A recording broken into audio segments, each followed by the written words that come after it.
The next question. How will you represent all your ward residents, both renters and homeowners? How will you engage them? And Kendall Killian is the first to respond.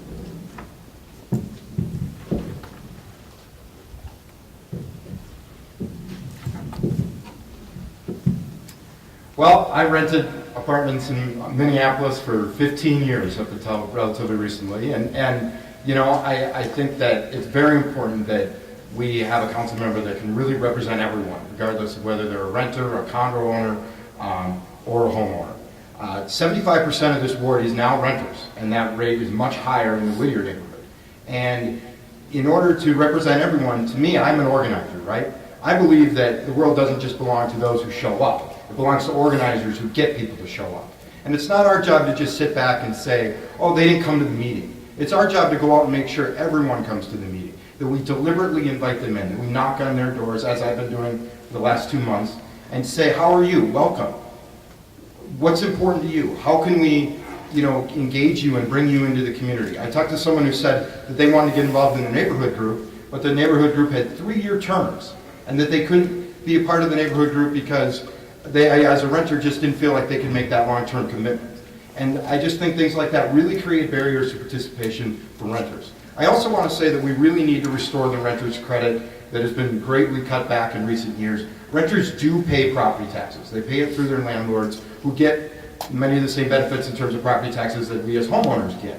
And we have to find ways to pass those property tax rebates and credits back down to the renters, particularly low-income renters, as we used to, in a very progressive way. And those were cut in recent years under Palenti and the Republican legislature. And I think having someone in this role who has connections at the legislature like I do and knows the halls of the Capitol and can really go over there and get things done, this is one area where I think particularly the uptown city councilor needs to be at the Capitol advocating for renters. And I look forward to doing that. Thank you. Ken Bradley.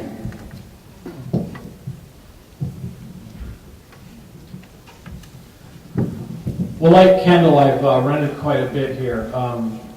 I've lived above Via's Vintage Clothing, but it then became the Hustler store, so it changed. All I know is when I lived above there, everyone said, how are the heroin addicts? Because that's who lived in my building. And I lived at 25th and Emerson. I used to walk by Meg's store often, and at night I'd hear, go ahead, pump 8. Go ahead, pump 8 all night long. So renters deal with noise issues just like those of us in single-family homes. And they have struggles like all of us do. And I as well am a community organizer, and I've organized people for a long time. I serve on the Blue-Green Alliance Committee. I'm the chair of the Solar Works Committee, which is 150 nonprofits, unions, and businesses. So I'm used to kind of working with various different sects of people. We need to figure out how to actually get renters engaged, not in the normal process, but even in this political process. In 2009, at the caucuses, about 90% of the people that attended were single-family homeowners, probably like most of us here. The question is, will they participate in the political system? We need them to participate in the political system. We need to be active now in the caucuses, and then we need to continue to be active in political life afterwards. But we can work with them, we can coordinate with them, and they have concerns just like all of us do. Matter of fact, a lot of renters are very different. The 20-somethings, 30-somethings, they think about the world a little bit differently than my generation does. A lot of them actually don't want to own a car. They don't want to own a car. They have an iPad, they have a cell phone, and that's the life that they have, and they want to go from point A to point B. And so we have to understand that they think differently about the world, and we need to work with them to figure out how we can make Uptown work for them. Thank you. Meg Tudhill.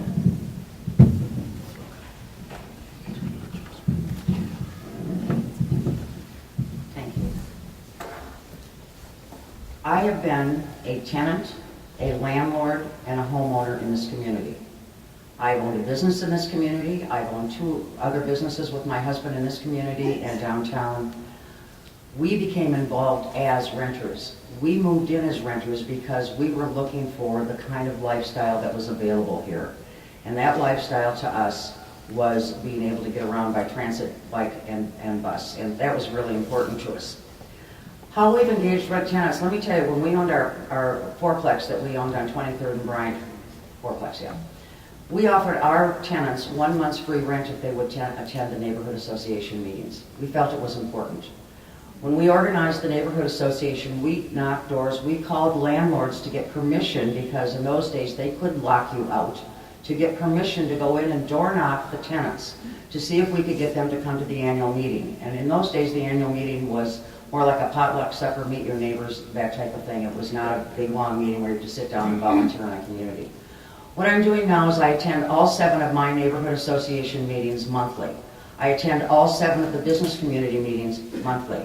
I do a lunch with Meg once a month, and I'm also available certainly in my office, and we do a newsletter. I will continue those things and also continue additional outreach to the community, which is exactly what I've done for the last 40 plus years with this long-term living in this community. Thank you. Lisa Bender?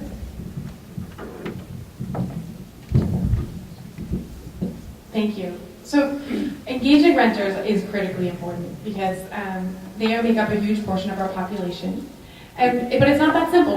The question was asked because it's not that simple a thing to do. And so I think we need to think about, how do we design our processes? How do we make public decisions in a way that's accessible to all kinds of people? And so one thing that's coming up soon is that we are going to update the comprehensive plan for the city's growth for the next 30 years. It's a critical opportunity to get feedback from all segments of our population. And we need to design a public outreach process that reaches people, that provides opportunities to get involved online, that schedules meetings at times when people can attend. One of the reasons I started the Minneapolis Bicycle Coalition a few years ago was because the city was holding meetings for critically important streets at 3 o'clock in the afternoon when a lot of people can't attend.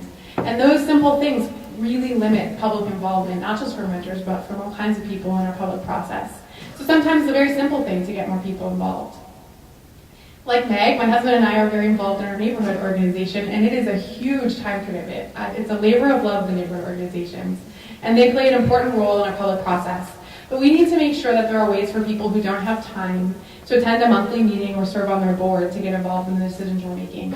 And one of the things I think that helps with that is to make sure that we're having broader conversations, like our comprehensive plan or the small area plans, and that we don't have the same conversation every time a new development is proposed or a new street is proposed. We have these visions and plans for a reason, and so we don't need to make people come to a meeting every single time. We shouldn't make them come to a meeting every single time. And finally, we have a rental problem in Minneapolis, like our population problem. It's hard to find a place to rent. Our rental market is very tight right now. We need to make sure that we are providing rental spaces for people. We are going to lose out to other cities that are going to keep and retain the top talent that are coming to our great university. If we don't have a place for them to live after school. And again, it comes back to the affordability levels in our housing. We need to make sure we're providing housing for everyone. Thank you very much.